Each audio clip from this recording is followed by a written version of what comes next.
She goes, "You're an old soul.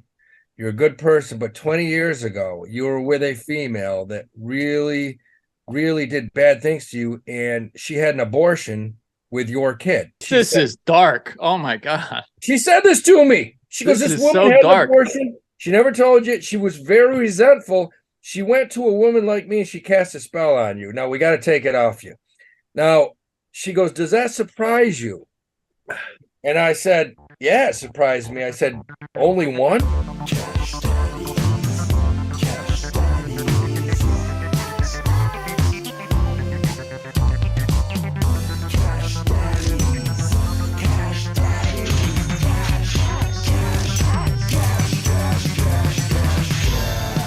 Daddies is for entertainment purposes only.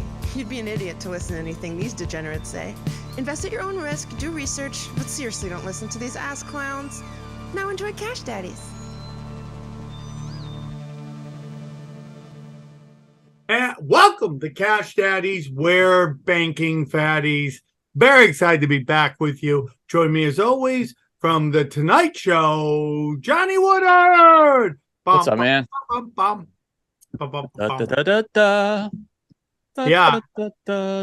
Then fresh off his hot shows at the Dojo of Comedy, still fucking rocking every time I see him. The man, the myth, the legend. Howie Dewey, bump, bump, bump, bump, bump. Howie Dewey, bump, bump, bump, bump, bump. We had a wild weekend, man. I'll tell you what, that place was popping. Yeah, Dojo was popping. It was good to be there. The crowds were great. Yeah. The shows were weird. I enjoyed them. I am very, very, very blessed to have been able to perform there with my good friend Howie Dewey. And it was fun. Hopefully we'll be back soon. And we'll do it again, dog. Every time we go there, that comedy club gets better. It gets bigger. It gets better. There's just more booby. The chicks are wild. It got really I couldn't wild. stop talking about big tits. Oh my God, look at those tits. Look at those. I love how you accuse him of that. Like you don't do that all the time. No, I'll take the all the blame, man, time. because there was one lady there that it was amazing.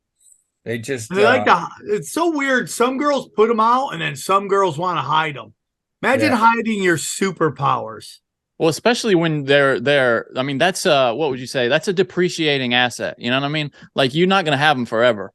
You should always put them out. I mean, there's grandmas with big tits, whether people want to get them on the record. You know what I'm saying? That used to be my argument for nudes. It's sending nudes. People should send nudes because you want that shit on the record while you're young, because it ain't always going to be that way. I was also, Johnny, like I go to my Instagram search and it's just nothing but insane smoke shows everywhere. We used to think like a hot chick was like a unicorn and there weren't a lot of them. No, they're everywhere, dude.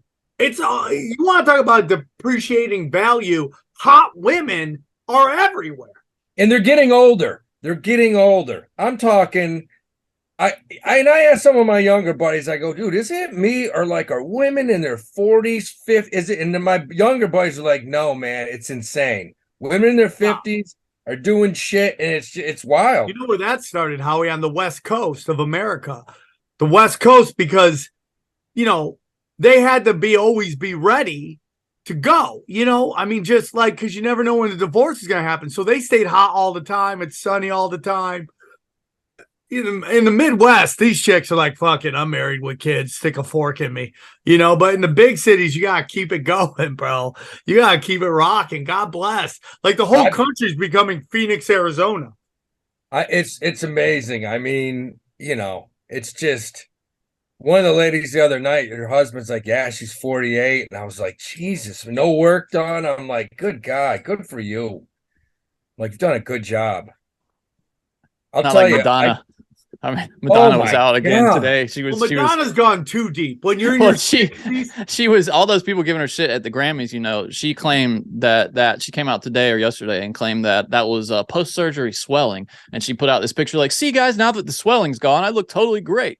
And dude, she looks like a victim of Hannibal Lecter. Remember that movie Hannibal, where that guy just had his ears and his eye? That's what she looks like now. Just you see him in New York. Skinless. about every 2 weeks, you'll walk down the street and you'll turn around and just go, ha, and you'll see that cat lady face. Yeah. And it's like, I just want to hug her. No, and that say, is it. How close are you to looking like a cat lady? That's what it is, man. I saw a lady yesterday with red hair. I've never seen. I wanted to stop her and say, I don't want to bother you, but can I just get a picture? Because I've never. Is that a real head? Can you speak? Like, because I've never. My heart was in my throat. Is that like, a real head? Yeah, I really wanted to ask her, like, what happened? I know someone made a mistake, but what happened here? Like, one eye was up here, her nose was fucked up, her mouth didn't even look real. It looked like a cat. It looked like a bad-looking cat.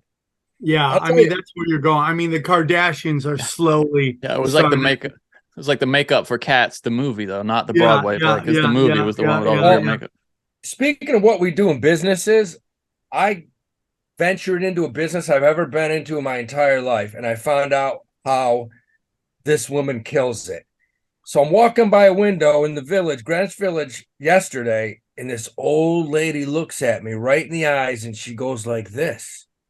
And in my mind, I'm like, no, I'm not going near here. Then I'm like, does she need something? What's going on? I walk over to the window and I see palm tarot card reader. And I went, oh, Jesus Christ. Never done this before in my life. She opened up the door and said, come in. I went in. I got my palms read for the first time I've ever done this in my life. And I'll tell you what, right off the bat, she caused some amazing shit. You know, I tossed her $25. And she said, you got to come back tomorrow. Give me your birthday, because there's somebody cast a spell on you 20 years ago. And that's why you've had a few problems. I'm starting to believe this shit. So I go back there today. Sam, have you ever had your palms read in your life? Yes, of course. All right. You say, of course. Of course. I haven't had my palms read. What does that mean? Yes. Johnny, have you ever done it? No, of course not. No. I've never done it. I've never done it in my life. Of course is no, not of course, yes. I guess of course. And she says to me, she goes, honey, she goes, you're an old soul. You're a good person. But 20 years ago, you were with a female that really, really did bad things to you. And she had an abortion with your kid. And I looked at her and this is dark. Oh my God. She said this to me. She goes, this woman had an abortion. She never told you. She was very resentful. She went to a woman like me and she cast a spell on you. Now we got to take it off you. Now she goes, does that surprise you? And I said, yeah, it surprised me. I said, only one? I was like, seriously, just one? I go, because I would have thought it would have been higher. That's just me. That's so, so hilarious. She said, so hilarious. She said, now, if you were to go to an ATM, how much money could you take out? I said, Christ. No, she didn't. Yeah, she did. She goes, for me to take this spell off you, I'm going to need about $300. But she said, we got to do it soon. Because if we don't, bad things are going to happen. And I looked at her and I said, you know what? Let's go. I said, let me get going on this ASAP. Let's get this thing going. Let me run to an ATM. And I ran out of there and I just kept running, Johnny. I just ran. Hold on. Okay. Let's we lost Sam, and I got to make sure that's on purpose, because I don't think he meant to do that. We'll just have a break here. He just left. So all Sam, right, and I'm back. Let me ask you this, Sam. So you went and got your palm read. Did you have to go back the next day? And she said to get rid of a spell, run to the cash machine as quickly as possible and pull out $300. No. Well, that's what my lady said. She said, we don't have much time. Yeah. Hurry up, go get 300 and get your ass back here and let's get rid of this spell. And I went, you know what? Get out of my way. I don't want this spell on me any longer. Let me go get the money. And I just ran. I ran like 300 yards and I kept running. And I just hope to hell she doesn't put a spell on me. Oh, so you didn't give her the money? Hell no. $300. I mean, dude, dude, that is the best story. That is the best story. Now, you want to see really crazy? First of all, that's the best story you could tell a man, because that's every man's fear, right? And it's just like, you're like, oh my God, I blasted so many chicks. It's totally possible, right? Yeah. And then the second thing is, if you ever want to see how full of shit those palm readers are, just go. I'm not saying all palm readers are full of shit or all psychics are. I'm not saying that at all. I'm saying that those fucking gypsies that sit there, they're full of shit. Because if you, Johnny, what was that head? Well, I don't think we can say gypsy anymore. It's all right. What do you mean? No, they're the Roma people. That's what we say now. Well, the gypsies are the people with the little hair. That's a cancelable offense now, Sam. Gypsy. Really? Say gypsy. Yeah. Why does he call himself the Gypsy King? Well, he can call himself. That's like the N-word for Roma people, traveling not even people. Close, bro. You can say gypsy. I know you not can say even gypsy. Close.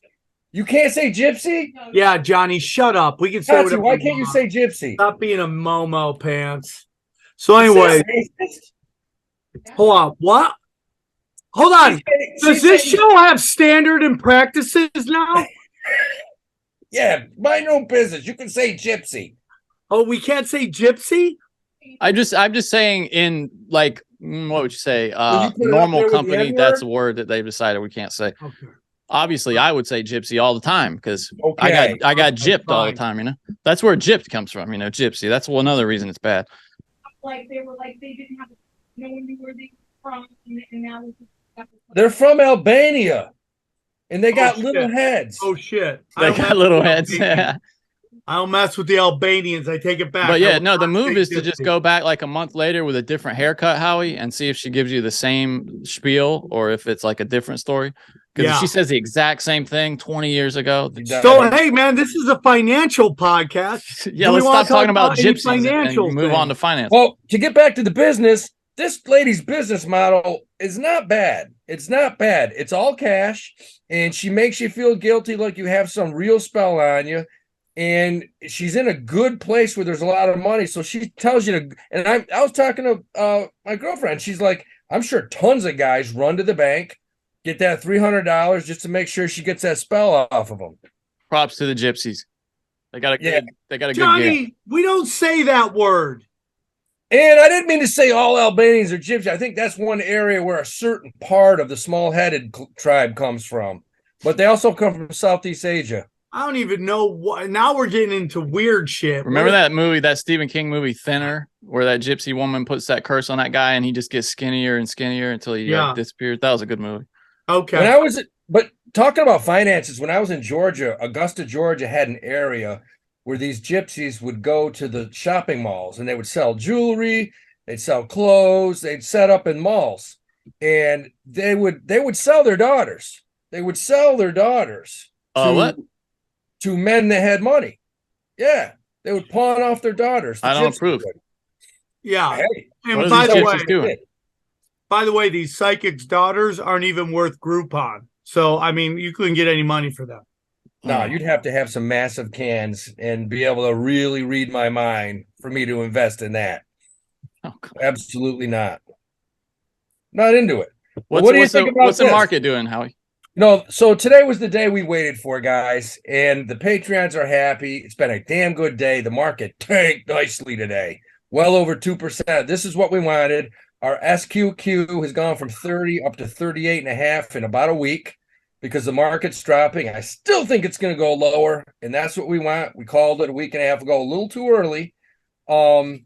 There's a lot of stuff going on. The bottom line is these companies aren't crushing earnings. Interest rates continue to rise.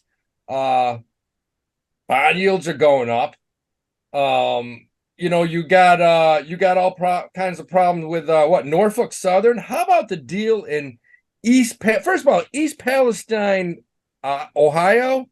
When I heard that news, I was like, I literally didn't put two and two together. I'm like, what the fuck is Norfolk Southern doing with a train between Israel and Palestine? Like, that's some wild shit. I didn't even know they were over there.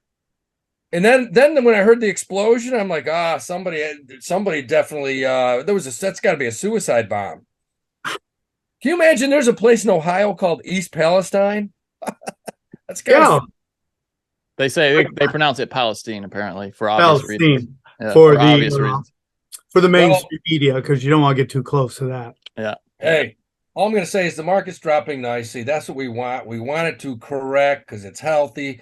we're on board with it dropping, and we're about to crush. I mean, if this thing drops some more, it's gonna be like fucking. It's gonna be 50% shopping day for the Patreon members. I'm looking at a lot of good things. I just hope it drops more. Uh, I put a tweet out today with the Cash Daddies. One of our guys made a ton of money buying puts on Intel, which was big chip maker. Like we said, if you went the opposite direction of Joe Public in the past 2 weeks, you made money. We made money. But the thing that blew my mind, Sam, is I put the tweet out, I sent it to you. Fucking, I don't care if you're a Democrat or Republican. This is why I always say I don't have faith in either of them. I don't like either side because the Republicans just brought in hundreds of thousands of dollars from BlackRock and Vanguard over the last couple of weeks. You know, these are two groups that they shit on over the past 2 years. And I think it was something I looked today, it was like 12 out of the 27 Republicans on that committee just brought in all kinds of cash from those two entities. You know, I mean, you got to love BlackRock and Vanguard because they just dish out on both sides. They're scumbags. Whoever has their best interest, baby. Big time scumbags. Yeah. But what about all these Republicans just like, thank you. Thank you. They're hypocrites. They're hypocrites. I mean, They're it's no surprise to me that they're hypocrites on both sides. I'm not surprised. It's amazing, man. I'm surprised. The only thing I'm surprised by is how not surprised I am. Yeah. No. I mean, I looked at it and laughed. I mean, look, man, I tell people all the time, they're all on the same team, baby. They're all on the same team. They're all buddies, all of them. So I thought that was interesting. But, you know, here's the other thing, too. You got Norfolk Southern. Huge company. $15 billion buyback. They're buying their own stocks back. And, boy, what a nice company because they blow the train blows up, all kinds of chemicals all over the town. And what do? They start a fund for the people. $1 million. $1 million. Yeah. I mean, to me, that CEO's got to be a fucking moron. Idiot. Because from here on out, people are going to be like, I wouldn't buy that stock because of that. It's like, dude, you went in, you ruined a whole community. And now you're going to give them $1 million. Not just that, Howie. That train polluted a water stream that's connected to the Mississippi River. We're looking at it's going to be insanity. Okay, well, our guest is here. Let's bring in our guest. If you would like to save more and spend less in 2023, why are you still paying insane amounts of money every month for your phone bill? Switching to Mint Mobile is the easiest way to save this year. As the first company to sell premium wireless service online only, Mint Mobile lets you order from home and save a ton with phone plans starting at just $15 a month. I recently tried Mint Mobile and my phone bill went down $100 a month, and the service is just as good as it was with my other carrier, if not better. For people looking for extra savings this year, Mint Mobile offers premium wireless for just $15 a month. By going online only and eliminating the traditional cost of retail, Mint Mobile passes significant savings on to you. All plans come with unlimited talk and text, plus high-speed data delivered on the nation's largest 5G network. Use your own phone with any Mint Mobile plan and switch easily in minutes with eSIM. Switch to Mint Mobile and get premium wireless service starting at just $15 a month. To get your new wireless plan, again for just $15 a month, and get the plan shipped to your door for free, go to mentmobile.com/cash. That's mentmobile.com/cash. Cut your wireless bill to $15 a month at mentmobile.com/cash. All right, perfect. So let's get into this. We're very excited to have him here. He's got some interesting takes on computers and what's done to the marketplace. Please welcome Noah Healy. How are you, Noah? I'm doing well. Thanks for having me here, Sam. Super excited to have you here. Thanks for joining us on Cash Daddies. Before we get into what we want to talk about, can you tell us a little bit about yourself and where our listeners can find you?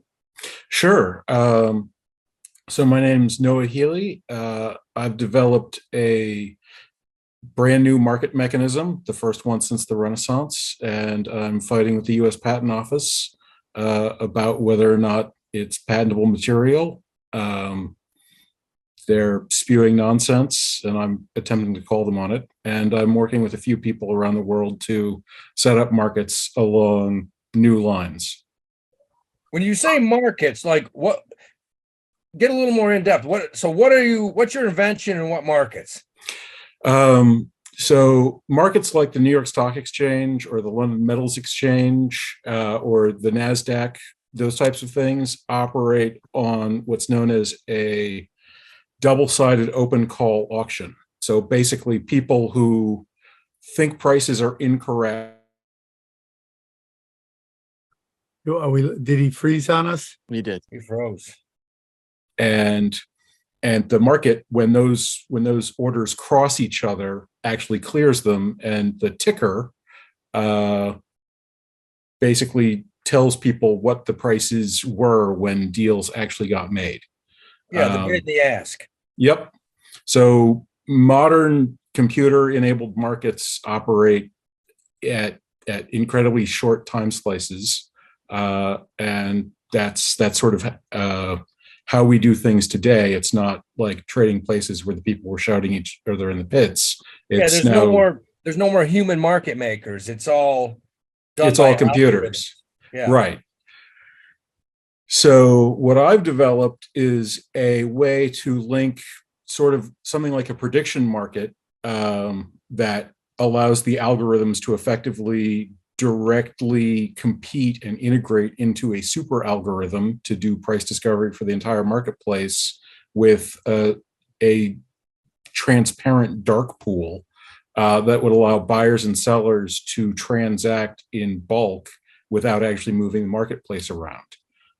So any marketplace which has a supply of producers and consumers that have a desire to trade beyond profiting in the marketplace can afford to pay a prediction market that they can also participate in, but would operate as a positive sum parimutuel game to provide market knowledge that would cross all market participants. So when you say that, like the way it works now, if I want to buy something, I'll look at an ask. I'll look at an ask, and whether it's 61.25 and the bid is 61.30, if I want to buy it, I'm going to buy it for the higher price and sell it for the lower. Sometimes a penny apart, sometimes 5 cents apart, sometimes 40 cents apart. So, right. So what would your benefit be versus the current system? Well, so that difference might be big or small at any given instant, but since the price itself is also moving, the counterparty from whom you're ultimately acquiring actual stuff may have bought or sold at a price that's significantly different from the one that you're actually acquiring things at. And in fact, typically in commodity markets, they are going to be substantially different. The sort of gross annual difference, according to Census Bureau figures, is in the neighborhood of $1 trillion a year. So, and you're talking about commodities, whether it's cotton, soybeans, corn, orange juice, what have you. Right. Yeah. So for those sorts of markets where the ultimate person making delivery and the ultimate person taking delivery can actually be fairly disjointed by a large number of interstitial transactions, this marketplace allows you to completely define what the overall differential cost is. So a stock market, which people are a lot more used to, people are mostly bidding and asking in that marketplace for speculative reasons. You don't so much want to buy IBM because it's IBM. You want to buy IBM because you think IBM's a little cheap right now. Whereas people are ultimately buying oil or cotton or sugar or something like that because they actually need some to operate a business. Okay, I see what you're saying. Yeah, but especially cotton. You have large cotton farmers that, trade down south. Um, Let me ask you this. So have you thought about, you're looking at patenting this. Have you thought about going to a large firm and selling it to the firm, or I'd be more than happy to do that. Yes. yeah. That's one of the reasons for the patent, is to essentially give that firm something to buy. Yeah, because all these big firms here on Wall Street, versus whether it's commodities or equities or Okay. bonds, they all have heads of technology, just specific technology departments, and that's what they do. So let me real quick break this down for dumb people like me. So what you're trying to do is align the seller with the buyer on a price? Actually, what I'm trying to do is align the middlemen with the seller and the buyer on a price. So Okay. right I mean, by now, line, you're almost cutting them out in a weird way. so what I'm doing is changing the structure. So right now, the further apart the buyer and seller get, the more money the middlemen get. Yeah. What I can do is create a marketplace that will offer middlemen a higher rate of return the closer they can get them together. So now the middlemen are actually trying to bring those buyers and sellers closer together in order to get higher rates of return. And when you mean close together, you mean on price. On price, yes. Okay. Okay. So is this an algorithm you've developed? Yeah. You can implement it, and I have, in around 300 lines of code, and that 300 lines of code would have the operational capacity on a pretty standard business laptop of operating basically every existing market in the commodity space on Earth. So you're one of those C++, Python, Java guys. I've used most of those actually, but I'm an algorithmic sort of theorist. I'm into the computational math of it all. So what I'm looking for is less a tight implementation. In fact, the implementation I put together was just sort of a down and dirty testing run. It's not particularly optimized, and it's actually written in a language called Perl. There's a nicer implementation that a friend of mine, who's sort of a lot better at writing programs that people can read, has in Clojure, that's under a Creative Commons license. So okay, go on. Sorry. You have a problem with the U.S. Patent Office and their unprecedented double withdrawal of their own acceptance and inability to generate any coherent objections. Can you go into a little bit of that? Sure. So late 2019, they gave me a notice of acceptance, and then my examiner's boss called up my attorneys and said, we're probably not gonna, honor that notice of acceptance. And then we didn't hear anything. So we put in the application anyway. And a little after, when the application would have expired, they said, oh yeah, we never told you, we're not honoring that notice of acceptance. We'll get back to you with why we don't think you should have a patent. So they did eventually get back to us. And their reason, when you boil it down from the algorithm math of it all, was they were asserting that 1 and 2 were the same number. And I'm good at logic, so I was able to boil that down, find the reference points that claimed that 1 and 2 was the same number. My attorneys sent in a pretty sharply worded brief basically saying, hey, this is all nonsense. If you want to keep asserting this, prove it. And so February of last year, they said, oh yeah, that's right, that is nonsense. Here, have a notice of acceptance. And then 3 weeks later, we immediately applied for this one. 3 weeks later, they withdrew that notice of acceptance. They said that patenting market mechanisms is impossible. You're just not allowed to patent market mechanisms because it would give me sole access to the economy. But they've already they've already granted that there's zero prior art. So they say this is something that's never been seen before, but somehow nobody would be allowed to do everything that everybody already does if the patent was granted. So it's heading to court. Wow. That's crazy. Yep. Yeah, you need to get a big firm behind. You need like a. That's crazy, bro. They're like, dude, you'll run everything. We can't have that. Yeah, except like they've already said that everything that already exists isn't the same thing. So that makes very little sense. It's so weird, man. Yeah, that's interesting that's just the patent office that's saying that. Huh. Like, how the hell would they know?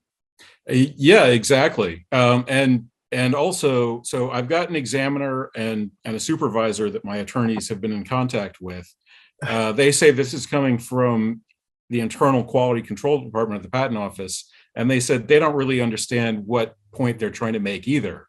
So this is just sort of their best guess for whatever their reason is. Do you think there is an alternative real reason? Are you nervous for any reason that something else is actually going on? I mean, it's fun to speculate about that sort of thing. Yeah, sure. I mean, so on the math, it isn't reasonable to expect existing market designs to compete with this market design.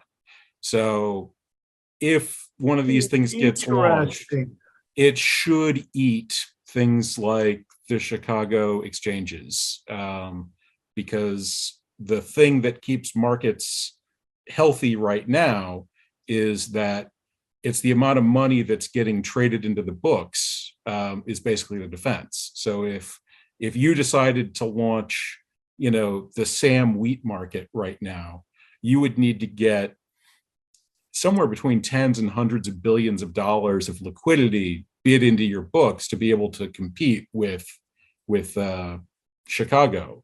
But the way my thing develops and promulgates information means that people could actually just read what's in the Chicago books, bid that directly into my system to essentially replicate the information to give themselves free return. And then people could trade through that system for a tenth or less what it costs to trade through the Chicago system. So the farmers and the millers would basically all be like, well, why are we spending all this money hedging when we could basically put all that to the kids, college fund or vacation or, whatever else we want. Crazy. So it's just a duplication? Well, initially, yes, but since we're both basically getting the same information, right? So price discovery is price discovery. It's what people actually want to trade.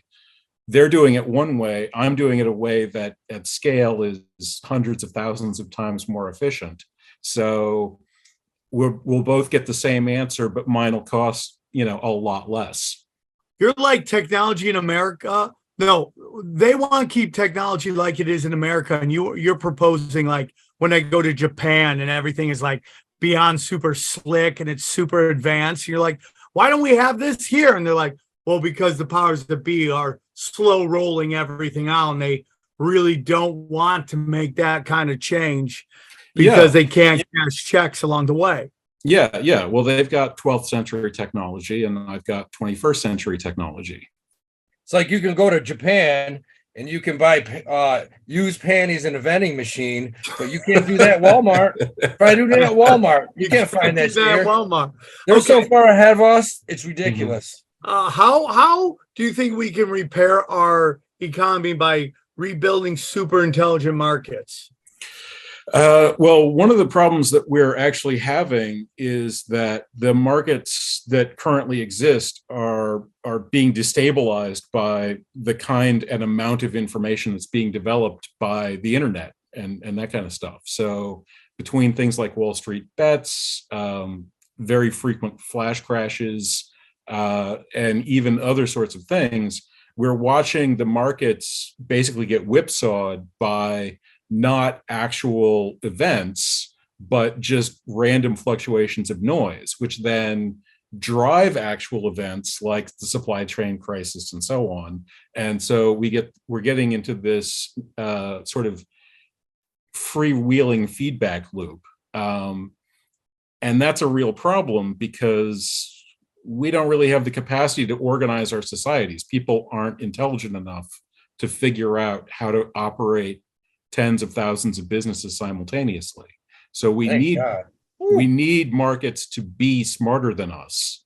And that's basically what my point is that by switching from the kinds of markets we have right now, which are basically just running one algorithm, to a meta market that can integrate every algorithm that anybody can come up with, evaluate and reward the ones that are helpful and punish the ones that aren't, we will actually be able to create markets that are as smart as we're possibly capable of creating them and get our economies on a good track again.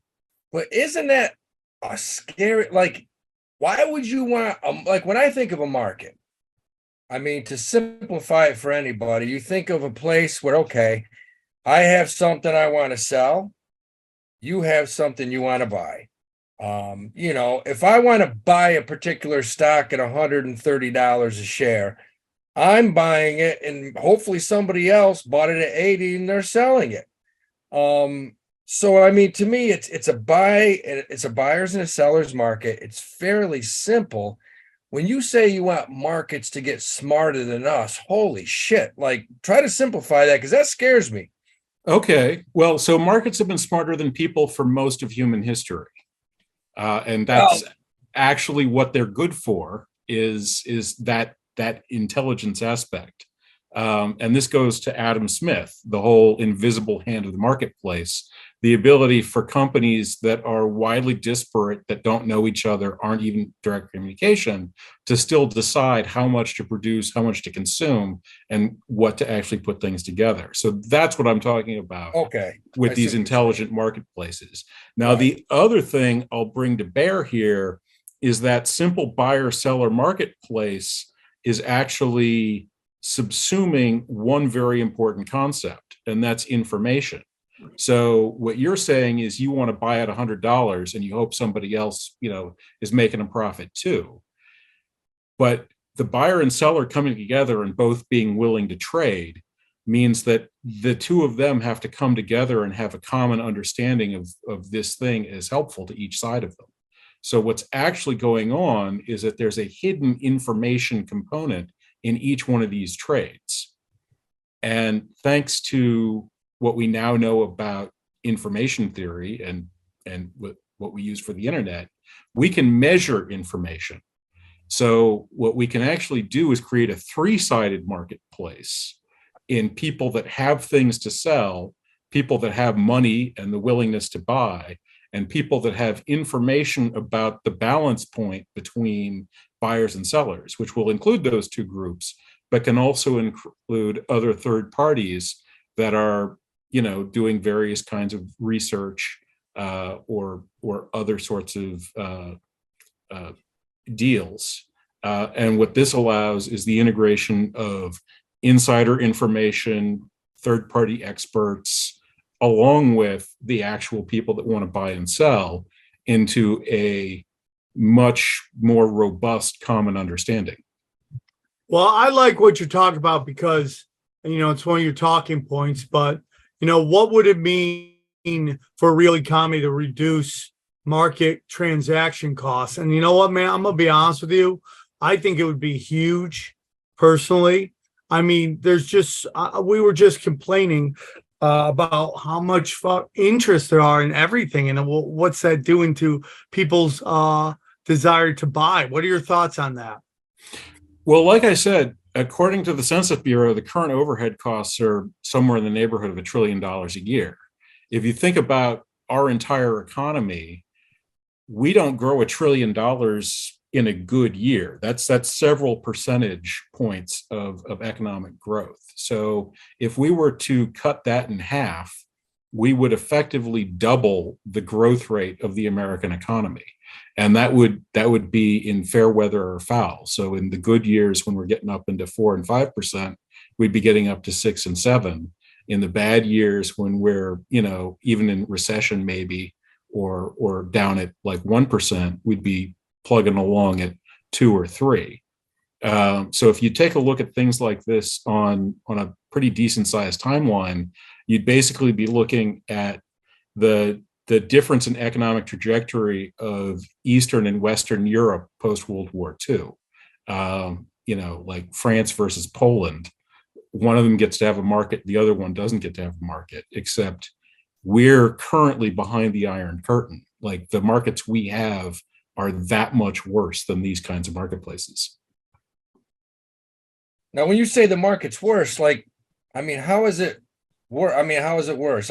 To me, I'm looking at the markets in the 80s, 90s, 2000s. They pretty much, things are a little quicker now. You can execute a trade quicker, but they're about the same.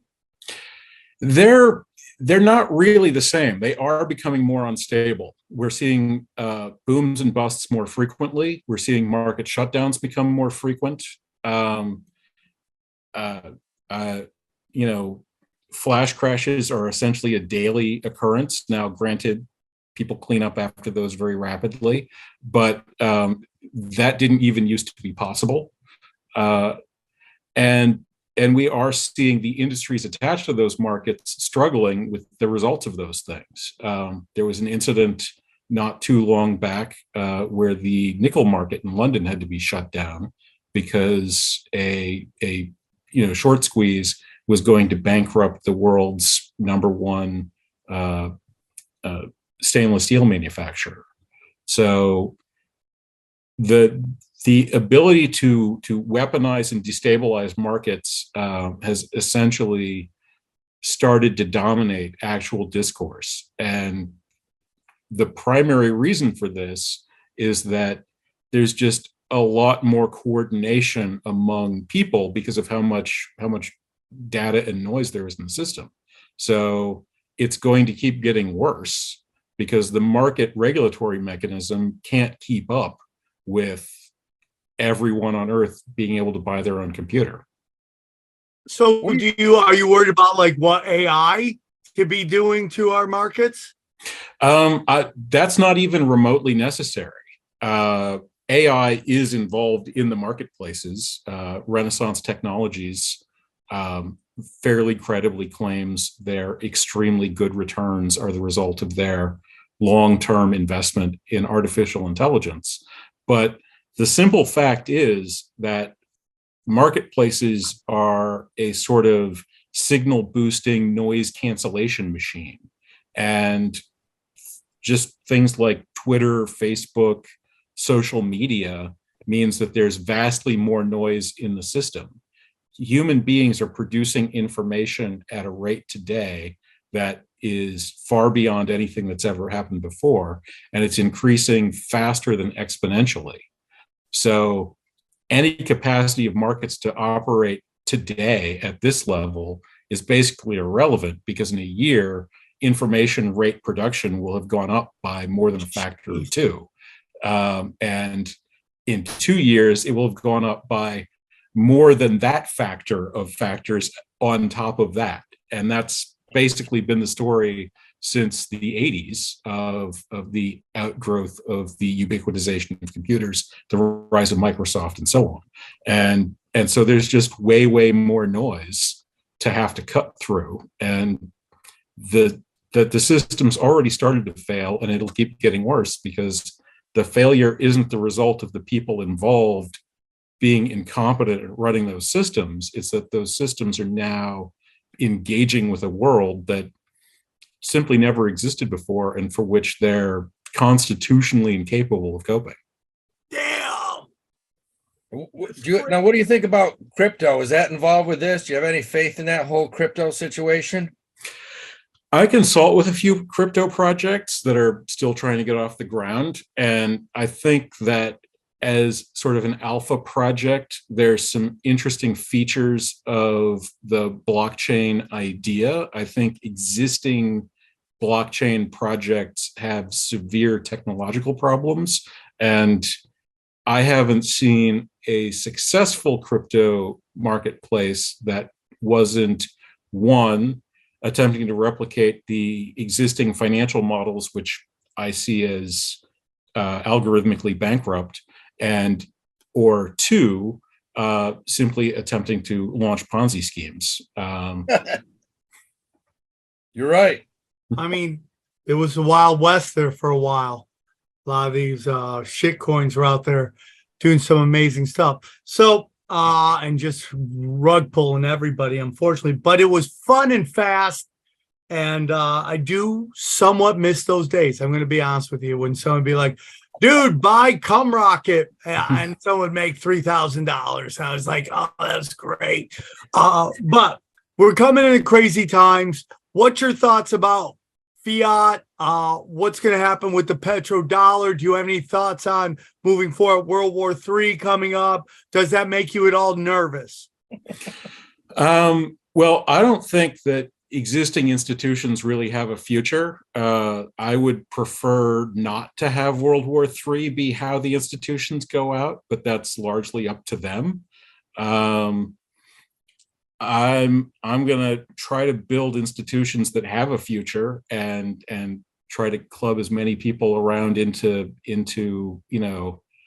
building things that actually can work as I can. But yeah, it's rough out there. One of my things is computers are a bigger deal than steam engines. Steam engines wiped out the political, religious, and cultural institutions of the people that invented them. So we should certainly expect computers to do all of that to us. And so if you're, any part of your life is dependent on any institution that existed in, say, 1980, then you should probably expect that institution to fail during your lifetime. And whatever part of your life that is going to need to have some alternative. We're living in interesting times. There's an old saying, cursed to live in interesting times. I think it's exciting. Obviously, we don't want World War III. I think that would be awful for everybody. I don't think people realize what that involves. But hopefully markets will survive and we all keep banking fatties. Noah, I want to say thank you for coming on the show. You were probably the smartest person we've ever talked to. Yeah. You set a record. You're the closest smart to you is Johnny, and your intelligence intimidated him. I flunked first grade, but I got what you were saying. And that at the end of the day is the most important thing. I'm excited to see how you proceed. I hope you stay in touch. I want to see how your path moves forward. I think it's exciting. I think if someone these free thinkers come with something that can change the market and help people make more money. I always think, there's this weird thing in life where we got to play this game of life, right? But sometimes the rules of the game are set to keep those on top at top. And we kind of got to go around those sometimes to get a chance at the top of the mountain. And it sounds like that's kind of something that you're trying to do right now. So I'm rooting for you, and I really hope it happens. I hope your lawyers can take care of this. And I hope there's people out there that realize the power of what you're doing and they could really help you. So one more time, can you tell them tell our listeners where they can find you, a Twitter, a website, an Instagram, your OnlyFans, whatever it may be? Yeah, sure. So I'm on LinkedIn, Noah Healy. And there's a website, coordisc.com, COORDISC. You can find white papers and some other stuff there. You can also reach out to me direct, noahphealy@yahoo.com. And yeah, happy to talk to anybody about how to build a future. I love it, brother. Thank you for coming on. We look forward to talking to you again. And good luck with everything, man. We'll be watching and rooting for you, dude. Thank you. All right, guys, I want to tell you about our friends over there at Copy My Crypto and our good friend, James McMahon, everybody. That's right. Guys, we've seen so many people make ridiculous money from crypto. But did you know it's easy for you to do the same?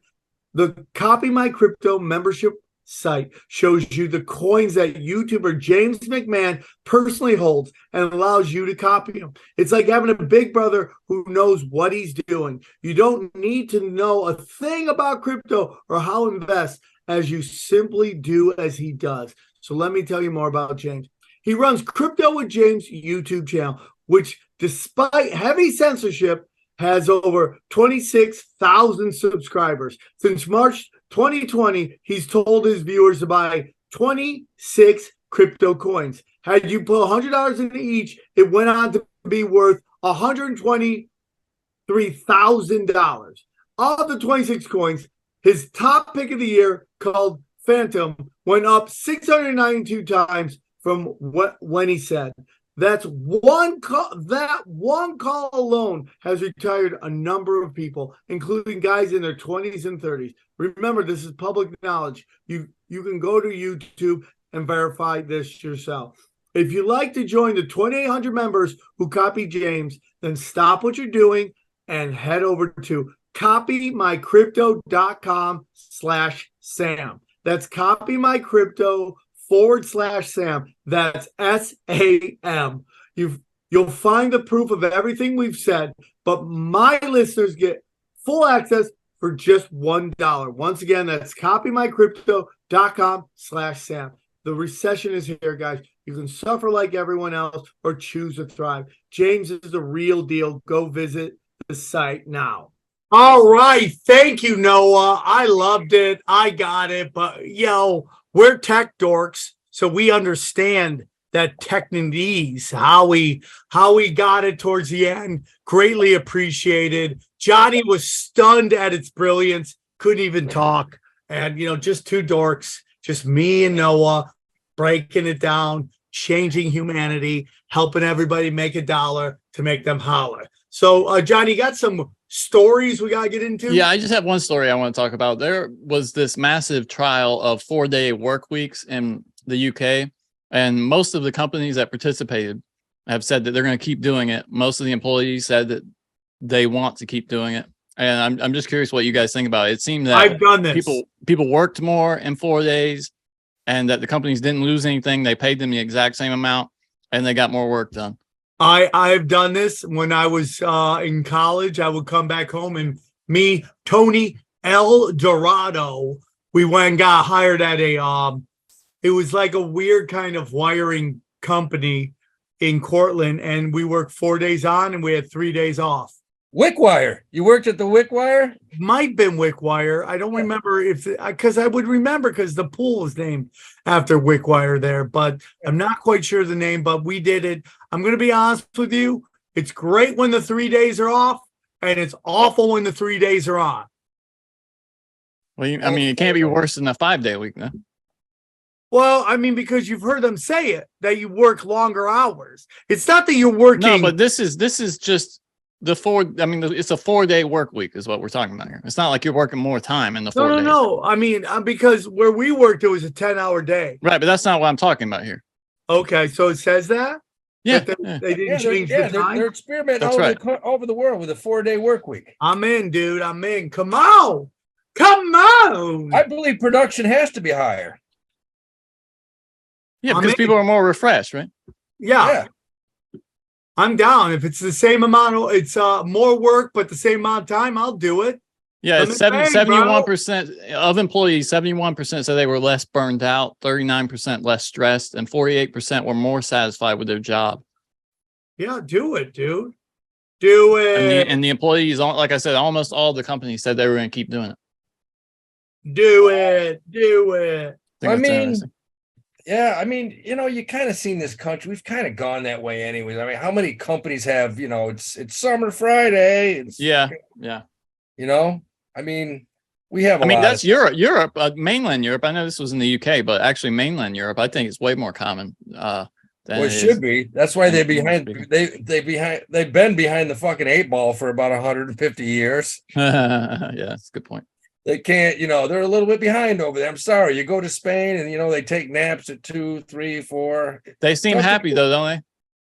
Yeah. You get a couple bottles of wine at 4 p.m. and you're going to be happy. Love it. I'm in.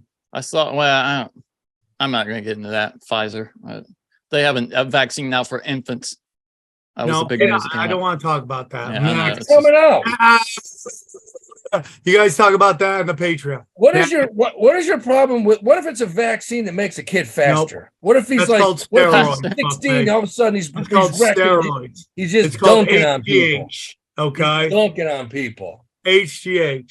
And then the only other news thing I wanted to mention was that the Mormon Church and their affiliated nonprofit is going to have to pay $5 million to settle SEC charges, alleging that they failed to disclose. So, interesting. I saw that. That's not a whole hell of a lot, but I mean, Not for them. I don't know. It's wild right now. We got the market's dropping. You got earnings are missing pretty much overall across the board. You got rates up. It looks like we could possibly sell off, probably the rest of the month. Wouldn't surprise me. You think so? I do. Is that your belief? It is. Gold's dropped from 180 down to 170. Silver's dropped a little bit. They're getting back to probably be decent buys, but I do think we're going to have some huge values here over the next couple weeks. A couple more days of this nice sell-off, and guys on the Patreon, we're loving the sell-off. What about beyond that, Howie? Because I know there was some news this week that people, or some interpretation of Warren Buffett's portfolio, that he's thinking recession, like long term. How do you feel about that? I agree with him, man. I mean, I agree. I think the recession's looking pretty solid. When you got Home Depot 6 hours ago coming out, their earnings were bad. Their future earnings, they're scared. They're trying to slow down on bringing in different products because they don't feel they're going to sell a lot over the next 6 months to a year. So they're telling you it's slowing down. Warren Buffett's telling you it's slowing down. Mike Wilson from Morgan Stanley came out and he said we're going to retest the lows, which I don't know if we will, but he's a smart dude. He's been right so far. So, I think we will go into some sort of a recession. I don't know how long, how serious. I think we'll be okay because they started raising rates a long time ago. But I think we will go into some sort of a recession, which is fine. You can bank fatties in a recession, man. We've done it before. Right on. All right. How you got any like a pick for this part of the page? I mean, this part of the podcast this week, like a free pick. I'll tell you what. Going out right now, this is kind of a strange one, but it was up today in a down market. I actually like, and this is a little bit of a defense stock here. That means it could do okay if the market goes down. It's a stock I've been buying for the last 35 years. Molson Coors. Used to be just Molson. They combined the two companies. The stock is at $53.40. If you look over the last 6 months, it's only dropped from 56 to 53. It was actually up today, 3% in this shitty market. But man, that's a company, in a down market, you don't want to get crushed. You buy a low beta stock like Molson Coors. It may not go up 40%, but when the market drops, it's going to stay steady, pay a dividend, probably go up a little bit. So that's what I like. TAP. Coors Light, baby. Get in there. Right on. Well, dude, all right, Sam. We have a commercial during the Super Bowl of, was it Miller Lite and Coors Light? They were fighting with each other. Is that the one? And then Blue Moon came out at the end. Was that? Yeah. What was that? Those two. So that's pretty obvious that one company owns all of them. Yeah. And they're just like, yeah, welcome.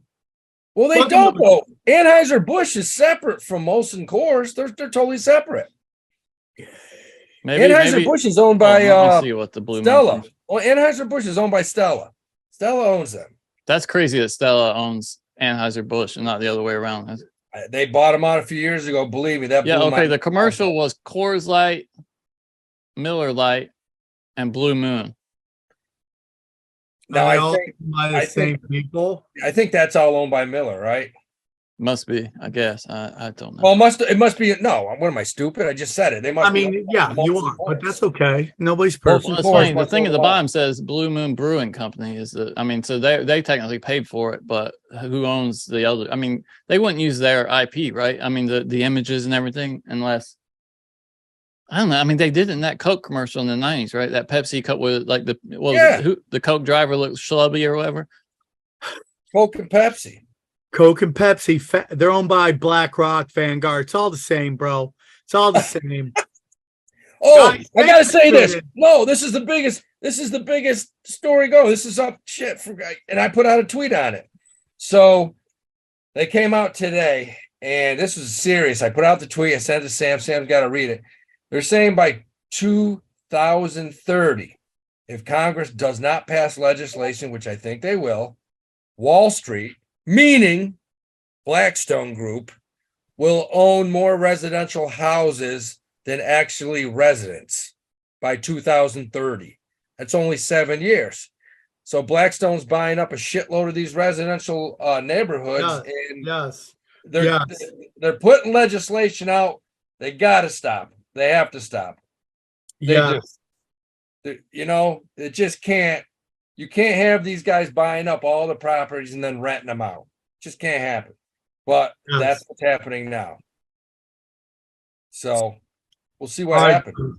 Great Yeah. meeting, great podcast today. Thank you so much. We're going to head over to the Patreon and get real weird real fast. So meet us over there at patreon.com/Cash Daddies. They get Howie's homies monster picks.